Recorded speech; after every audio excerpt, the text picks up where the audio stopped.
제목은 선으로 악을 이기라 하는 말씀, 오늘 우리 권사님께서 읽으신 로마서 12장 17절부터 21절의 말씀으로 이런 주제로 같이 은혜를 나누고자 합니다. 로마서 17번째 시간이 되겠습니다. 살다 보면은 어떤 사람으로부터 괴롭힘을 당할 때가 있어요. 상처를 받거나 신체적으로 상해를 받거나 물질적으로 손해를 입게 되는 경우입니다. 참 속상하죠. 그럴 때 보통 사람들은 이렇게 반응합니다.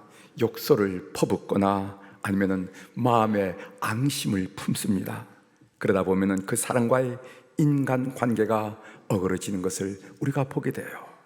이웃 사이에 인간관계가 어그러집니다. 직장 동료 사이에 서로 얼굴을 마주하지 않습니다. 형제들 사이에 때마다 일마다 만나지를 않으려고 그래요. 부부 사이에도 원수지간이 되고 마는 것을 우리가 보게 됩니다. 보통 사람들이 이렇게 산다면은 우리 그리스도인들은 어떻게 살아야 합니까? 우리 그리스도인들도 이 사람 저 사람들과 원수를 맺으며 인생살이를 해야 되겠습니까?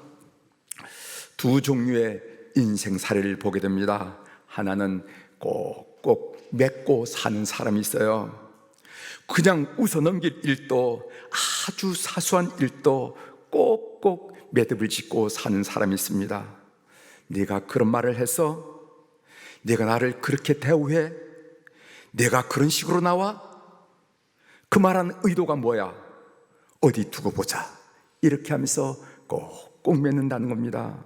그래서 이 사람도 안 보겠다 하고 저 사람도 안 만나겠다, 이렇게 살아간 사람이 있어요. 여러분 상식적으로 생각해 보시기 바랍니다. 이렇게 맺고 사는 사람들에게 이웃이 있겠습니까? 기쁠 때 같이 웃고 슬플 때 진정으로 같이 슬퍼하는 그런 이웃을 옆에 두고 살겠냐 이 말이죠. 그런데 또 어떤 사람들은요, 풀면서 사는 사람들이 있어요. 아무리 큰 일도 풀고 사는 사람이 있습니다. 오히려 큰 일을 저질렀을 때, 큰 실수를 했을 때, 큰 해를 입혔을 때 더 관대하고 더 관용하여 인격적으로 넉넉함을 드러낸 사람들이 우리 주변에 있다 이 말이죠. 여러분 마태복음 18장 18절에 우리 주님이 이런 말씀하셨습니다. 진실로 너희에게 이르노니 무엇이든지 너희가 땅에서 매면 하늘에서 매일 것이요 무엇이든지 땅에서 풀면 하늘에서도 풀리리라. 여러분 이 말씀이 무슨 말입니까? 땅에서 꼭 매면은 하늘에서도 매인다는 겁니다. 땅에서 풀면 하늘에서 풀린다는 겁니다. 땅에 매고 푸는 것이 하늘에 매고 푸는 것과 연관이 있다는 겁니다. 상관이 있다는 겁니다. 그래서 만일 우리 사랑교우들의 삶이 이상하게 자꾸만 꼬인다고, 목사님 왜 이렇게 만난 사람마다 이렇게 꼬이는지 몰라요, 왜 이렇게 하는 일마다 이렇게 꼬이는 줄 몰라요, 이런 생각과 이런 의문이 든다고 그런다면은 여러분들은 하나님께서 그것을 푸는데 제약 조건을 갖고 있지는 않은지 여러분들이 한번 살펴보시길 바랍니다. 다시 한번 말씀드립니다. 인생살이가 어떤 사람은 형통하고 평탄한 인생살이를 하는데 이상하게 꼬이는 사람이 있어요. 하는 일마다 꼬입니다. 만난 사람마다 꼬입니다. 그럴 때 우리 신앙인들은 한 번쯤 나와 하나님 사이에 하나님이 보실 때 꼬인 부분이 있지 않은가. 땅에서 꼬이면 매면은 하늘에서 매일 것이요 땅에서 풀면은 하늘에서 풀린다고 했는데 왜 삶에 풀어짐이 없을까라는 것을 한 번쯤 체크하는 지혜가 여러분들에게 있기를 바랍니다. 원수를 맺는다라는 말을 여러분 한번 깊이 생각해 보세요. 원수를 맺게 되는 것은 나쁜 상대가 있기 때문이라기보다는 내 마음속에 그 대상에 대한 나쁜 감정이 있기 때문입니다. 나쁜 상대란 말과 나쁜 감정이란 말을 제가 특별히 강조해서 여러분들이 말씀드렸는데 한번 잘 비교해 보시기 바랍니다. 엄밀하게 말해서 문제가 있다면은 나쁜 상대방이라기보다는 내 마음속에 뒤틀린 감정이 문제일 수 있다는 것입니다. 예를 들어 보면 쉽게 이해할 수 있겠죠. 어떤 사람이 나한테 아무리 큰 잘못을 해도 해를 입혀도, 그래서 원수 질만한 일을 해도 죽으면 죽으리라 라는 책을 쓴 안희숙 씨처럼 그럴 수도 있잖아요. 그분이 죽으면 죽으리라 그 단편에 나온 책이 그럴 수도 있잖아요 라는 책이 있는데, 그럴 수도 있잖아요 라고 생각하면 문제가 안 되다라는 것입니다. 젊었기 때문에 그럴 수도 있지. 우린 젊었을 때 뭐 그러지 않았나? 화가 나서 한 말이니까 그럴 수도 있지. 우린 화가 나면 저런 말 이상으로 할 수가 있어. 경험이 없으니까 그럴 수도 있지. 뭐 천사가 아니고 사람인데 그럴 수 있지. 다 사람인데 그럴 수가 있지. 이렇게 생각하면은 그렇게 그 말이, 그 행동이 섭섭하지 않고 원망스럽지도 않다는 것을 우리가 경험하게 된다는 것입니다. 그렇다면은 어떻게 원수가 맺어지겠느냐 하는 말씀이에요. 여러분, 창세기에 나오는 요셉을 보세요. 여러분이 잘 알다시피 요셉은 형들의 시기심 때문에 애굽 땅의 종으로 팔려갔습니다. 그 어린 것이 모함을 받아서 감옥에 들락날락하면서 천신만고 끝에 애굽의 총리가 되잖아요. 가나안 땅에 기근이 들어서 요셉의 형들이 양식을 구하려고 애굽 땅에 내려왔습니다.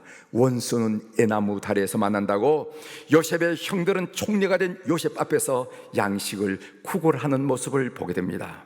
요셉이 원수라고 여겨질 만한 형들에게 뭐라고 말했는지 아십니까? 그 말씀이 창세기 45장 4절부터 5절에 나오는데 제가 여러분들에게 천천히 읽어드리겠습니다. 요셉이 형들에게 이르되 내게로 가까이 오소서. 그들이 가까이 가니 이르되 나는 당신들의 아우 요셉이니 당신들이 애굽에 판 자라. 여러분, 형들은 이 청천벽력 같은 소리 들고 얼마나 소스라치게 놀랐겠어요. 그들은 다 요셉이 죽었거나 무슨 어디 저 멀리 노예로서 고통을 당하는 것을 해야 하는데, 총리로 내가 요셉이라 하니까 얼마나 소스라치게 놀랐겠어요. 당신들이 나를 이곳에 팔았다고 해서 근심하지 마소서, 한탄하지 마소서. 하나님이 생명을 구원하시려고 나를 당신들보다 먼저 보내셨나이다. 참 놀라운 믿음이죠. 요셉은 사람 사이에 일어나는 모든 사건에서 정신적으로 상처를 받거나 신체적으로 상해를 받거나 물질적으로 손해를 입는 모든 일에서 하나님의 잔잔하고 섬세한 손길을 발견했다는 것입니다. 그렇기 때문에 이 일로 여러분들 너무 마음에 두려운 생각 갖지 마세요. 하나님은 우리 가문을, 우리 가족들을 구원하기 위해서 나를 먼지셨네요. 저 하나님이 먼저 보냈다고 이렇게 얘기하는 것을 보게 됩니다. 그렇기 때문에 그 원수 같은 형들도 원망스럽지 않습니다. 이런 믿음을 우리가 가질 수만 있다면 어떻게 원수가 맺어지겠습니까? 그런데 아무리 사소한 일이라 할지라도, 아니 일은 고사하고 말 한마디라도 그럴 수가 있어? 라고 생각하면은요, 내 감정이 그렇게 꼬부라지면은 원수가 맺어지고 말더라는 것입니다. 그러면 우리는 이렇게 정리할 수가 있습니다. 여러분, 이 말씀을 여러분 마음속에 한번 새겨보시길 바랍니다. 원수가 맺어지는 것은 저 사람이 나쁘기 때문이 아니라 내 마음이 나쁘기 때문에, 내 감정이 꼬부라지기 때문이다. 이렇게 여러분이 총론할 필요가 있습니다. 오늘의 말씀입니다. 바울 사도의 가르침에서 주목할 만한 특징 중에 하나가 무엇이냐면은 교리와 윤리를 꼭 연결시킨다는 거예요. 그래서 로마서를 보거나 에베소서를 보거나 바울의 서신을 다 보면은 앞에는 우리가 믿는 교리에 대한 내용이 나오고, 이어서 그것으로 끝나는 것이 아니라 추상적인 것으로, 관념적인 것으로 끝나는 것이 아니라 실생활에 필요한 윤리를 꼭 취급하는 것을 보게 됩니다. 오늘 로마서에 봐도 바울은 로마서 1장부터 11장까지 우리가 이제까지 여러분들에게 설명드렸듯이 우리가 무엇을 믿는가, 무엇을 복음이라고 하는가 하는 내용을 찬찬하게 설명했습니다. 그리고 12장부터 15장까지는 그렇다면 우리 그리스도인들은 어떻게 살아야 하는가, 우리의 윤리에 대한 가르침이 나오는 것을 보게 됩니다. 그리고 마지막 16장에 로마 교인들에게 인사를 하면서 로마서 16장을 마감하는 것을 우리가 보게 된 겁니다. 오늘 우리가 로마서 12장을 읽었는데 그 1절에 보면은 우리 몸을 그분께 드리라 하는 내용이죠. 5절에 보면은 우린 그리스도 안에서 한 몸이기 때문에 서로 섬기라 하는 말씀이 나오고, 19절에 보면은 원수 갚는 것이 하나님께 속한 것이므로 복수를 하지 말라라는 가르침을 우리가 12장에서 볼 수가 있습니다. 오늘은 우리가 읽은 본문을 중심으로 그리스도인의 원수 갚는 문제를 좀 살펴보도록 하겠습니다. 오늘 12장에 세 가지 주제가 있지만은 제가 오늘 원수 갚는 문제를 특별히 취급하는 이유가 있어요. 여러분, 우리 모든 이 공동체, 이해 공동체 끝이 뭐냐면 정치의 정치. 그래서 정치는 이해관계를 서로 타협하고 갈등을 해소시키고 미움을 증폭시키는 것이 아니라 미움을 해결하고, 이런 것이 위해서 정치하는 것이 있는 것 아니겠어요? 근데 여러분들이 느끼고 제가 느끼듯이 그냥 방송만 틀면, 신문만 보면은 갈등을 해소하는 것이 아니라 갈등을 증폭시키고, 미움을 해소하는 것이 아니라 미움을 증폭시키고, 서로 복수 이런 이야기가 너무 가득 차서요, 참 괴로워요. 그리고 우리 사회는 그런 영향 때문에 어떠냐, 우리 사회가 이 세계에서 가장 고발이 많은 사회라는 거 아니에요. 툭하면 고소하고, 툭하면 고소하고, 툭하면 고발하고, 이런 사회를 우리가 지금 살고 있다는 거예요. 그런 점에서 제가 오늘 12장에 여러 주제가 있지만은 오늘 이 원수 갚는 문제에 더 특별한 관심을 가지고 함께 여러분들과 함께 나누려고 합니다. 어떤 사람이 나에게 정신적인 상처를 입히고 신체적인 상해를 입히고 물질적인 손해를 입혔을 때, 즉 악을 행했을 때 성경은 어떻게 하라고 말씀하고 있는지, 이 세상은 복복을 이야기하고 있다 그러면은 이 땅에 살고 있는 그리스도인들에게는 어떤 요구를 하고 있는지 말씀이, 이거 우리가 한번 살펴보자는 거예요. 여러분, 17절에 보면은 아무에게도 악으로 악을 갚지 말고 모든 사람 앞에서 선한 일을 도모하라고 말씀하고 계십니다. 악을 악으로 갚지 말라는 말씀은 남에게 복수하는 어떤 행동만을 의미하는 것이 아니고 우리 마음속 깊숙이 있는 감정까지를 말합니다. 즉 복수심, 미움까지를 의미한다는 것이죠. 바로 이렇게 미움의 감정은 내 마음속에서 마귀와 내통할 수 있는 무서운 폭병입니다. 이 감정을 잘 다스려야 돼요. 내 마음속에 복수심이 들끓을 때, 내 마음속에 미움의 감정이 사그라지지 않을 때, 나는 비록 성도란 이름은 가졌지만은, 그리스도인이란 이름은 가졌지만은 마귀의 수하에 들어가서 마귀의 조종거리가 된다는 것을 꼭 아셔야 된다는. 그래서 이 감정 처리를 잘 해주셔야 돼요. 한마디로 말하면은 어떤 사람이 나에게 악을 행했을 때 복수하려는 마음도 갖지 말고 복수하려는 행동을 하지 말라 하는 이 가르침입니다. 그러면 어떻게 되는가? 오늘 말씀 보세요. 첫 번째는 하나님께 그 일을, 그 사건을 맡기라는 겁니다. 오늘 본문 19절을 같이 읽어봅니다. 19절 보세요. 내 사랑하는 자들아, 너희가 친히 원수를 갚지 말고 하나님의 진노하심에 맡기라. 기록되었은데 원수 받는 것이 내게 있으니 내가 갚으리라고 주께서 말씀하시니라. 성경 보면요, 원수 갚는 것은 하나님께 있다란 말씀이 많이 나와요. 몇 군데만 여러분들에게 소개드리면 시편 94편 1절에 보면요, 여호와여, 그 여호와를 어떻게 부르냐면 복수하는 하나님이시여, 보복하는 하나님이시여, 이렇게 부릅니다. 여호와여, 복수하시는 하나님이시여, 복수하시는 하나님이여, 빛을 비추어 주소서, 이렇게 기도하는 것을 보게 됩니다. 여러분, 히브리서 10장 30절에 보면은 원수 갚는 것이 내게 있으니 내가 갚으리라고 하시고 라는 말씀을 상반절에서 발견하게 됩니다. 예수님께서는요, 마태복음 5장 38절 39절에 이렇게 말씀하셨습니다. 또 눈은 눈으로 이는 이로 갚으라 하였다는 것을 너희가 들었으나, 이거 함무라비 이 법칙에 나오는 이 상해법이죠. 눈은 눈으로 이는 이로 갚으라 하는 것이 우리 보편적인 상황이라는 겁니다.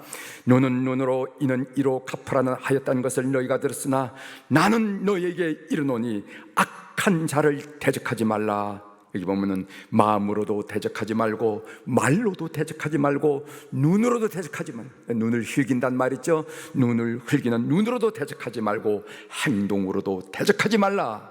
여러분이 직접 보복하려고 하지 말고 하나님께 맡기라는 거예요. 여러분, 사무엘하 16장에 보면 다윗 왕이 그 아들 압살롬의 궁중 반란으로 신발도 제대로 신지 못하고 감람산 기슭으로 도망가는 그 장면이 나옵니다. 여러분, 사무엘하 15장 30절에는 그 상황을 이렇게 묘사하는데 읽어드립니다. 다윗이 감람산 길로 올라갈 때 그의 머리를 그가 가리고, 여러분, 우리가 창피하면요 얼굴을 가리지 않겠습니까? 그래서 손가락 사이에 잘 눈만 내놓고 걷는 가는 모습을 우리가 보게 됩니다. 다윗이 감람산 길로 올라갈 때 그의 머리를 그가 가리고 맨발로 울며 가고, 그와 함께 가는 모든 백성들도 각각 자기의 머리를 가리고 울며 올라가니라. 다윗이 도망가는 길에 시므이라는 사람이 나타나서 돌을 던지면서 다윗 왕을 저주합니다. 그 말씀이 사무엘하 16장 7절에 있는데, 시므이가 저주하는 가운데 이와 같이 말하니라. 피를 흘린 자여, 사악한 자여, 가거라 가거라. 이 말은 그렇게 남을 많이 죽이더니 꼴 좋다, 썩 꺼져라 이놈아 하는 그런 얘기예요. 다윗이 이 조롱하는 말을 듣고 무슨 생각을 했겠습니까? 왕이었을 때는 찍소리 하지 못하다니까 지금 쫓기는 입장이 되니까 대놓고 저주하는 이 사람에 대해서 무슨 생각을 했겠어요? 보다 못한 아비새란 장군이 옆에서 추청을 합니다. 사무엘하 16장 9절에 나오죠. 수로아의 아들 아비새가 왕께 여짜오되 죽은 개가 어찌 내 주왕을 저주하리까? 청하건대 내가 건너가서 그의 머리를 베게 하소서. 이렇게 얘기했어요.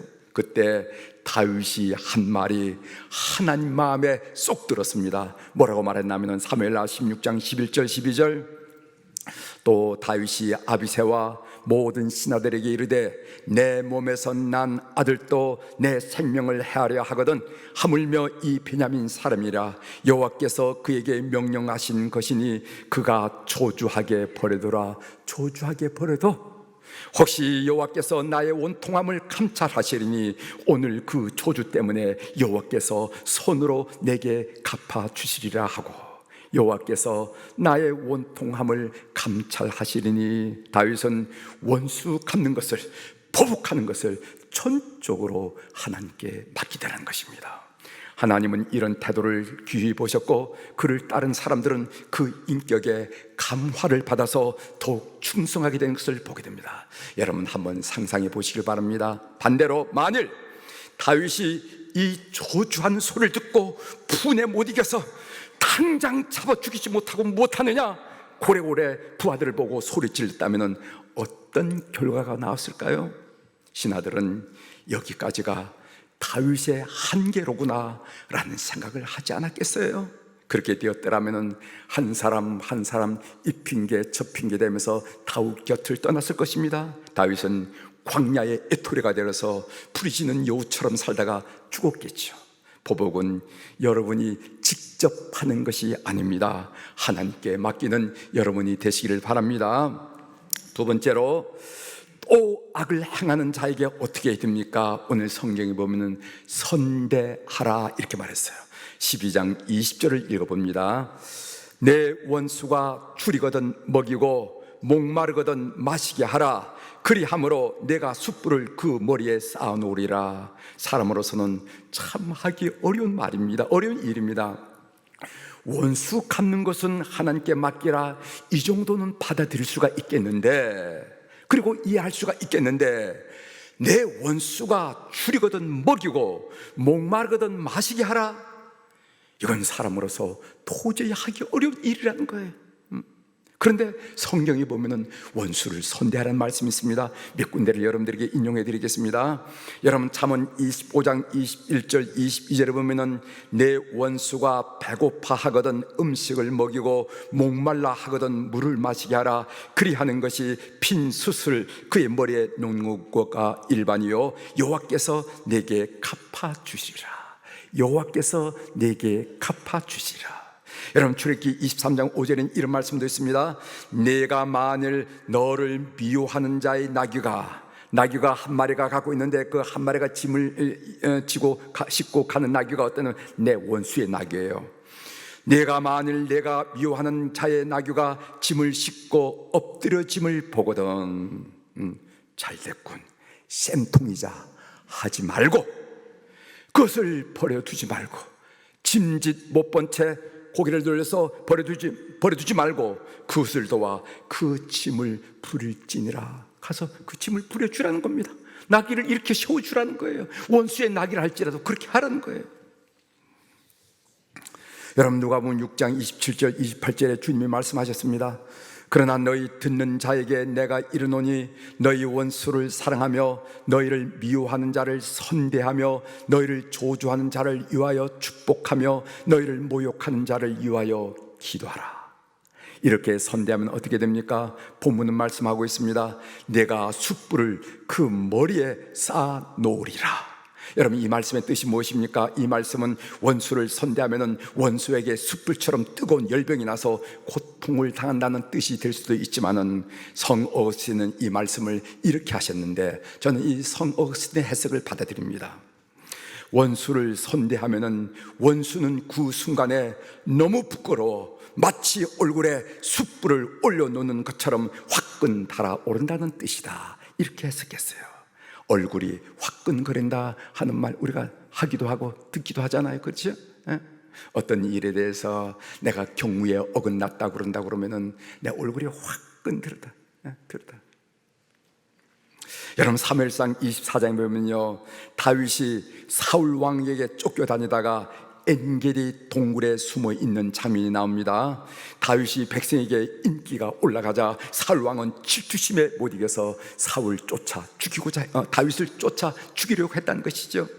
다윗이 엔게디 동굴 깊숙이에 숨어 있는데 사울 왕은 그 동굴에 다윗과 그 동료들이 숨어 있는 줄도 모르고 용변을 보려고 들어왔습니다. 긴장을 풀고 용변을 보고 있었습니다. 그때 다윗 주변에 있던 추정자들이 이렇게 말했습니다. 왕이여, 다윗, 이것은 하나님이 주신 기회입니다. 지금 사울을 처치하십시오.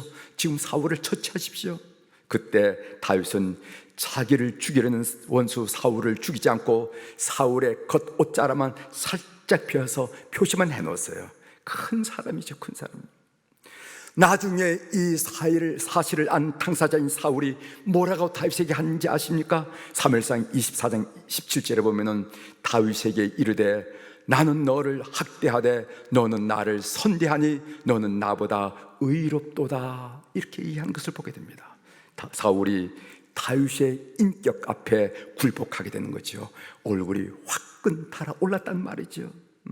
이 말은 바로 우리 그리스도인들이 살아가면서 들어야 할 말일 줄 믿습니다. 야, 나는 너에게 그렇게 했는데 정말 예수쟁이들이 다르긴 달라.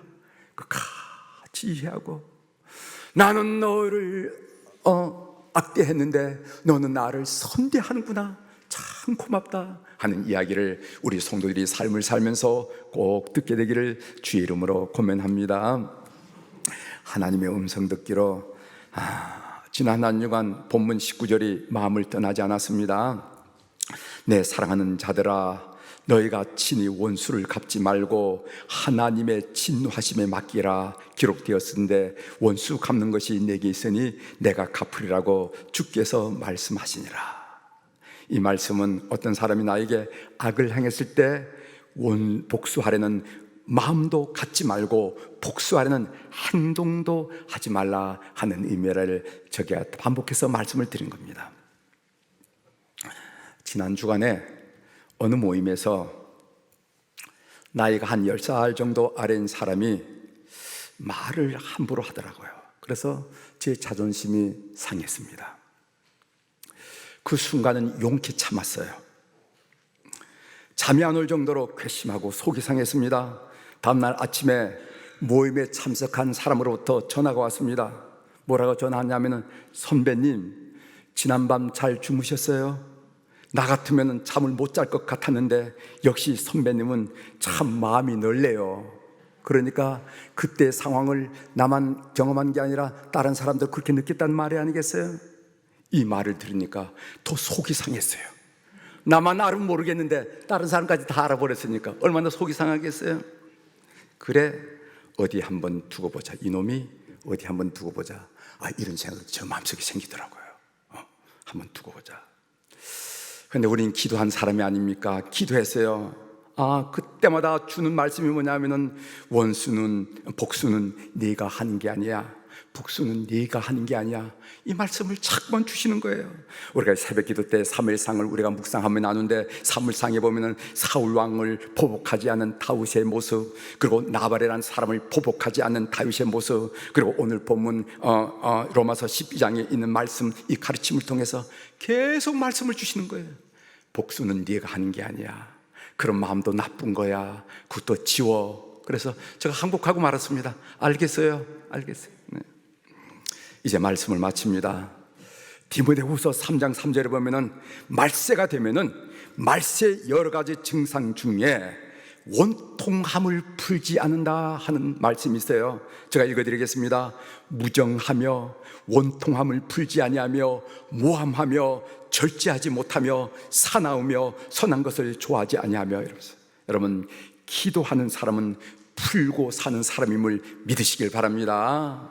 나는 기도 하루 10시간씩 하는데 풀어지지 않아. 그건 기도하는 사람이 아니에요. 지 혼자 얘기했을 뿐이지. 기도한 사람.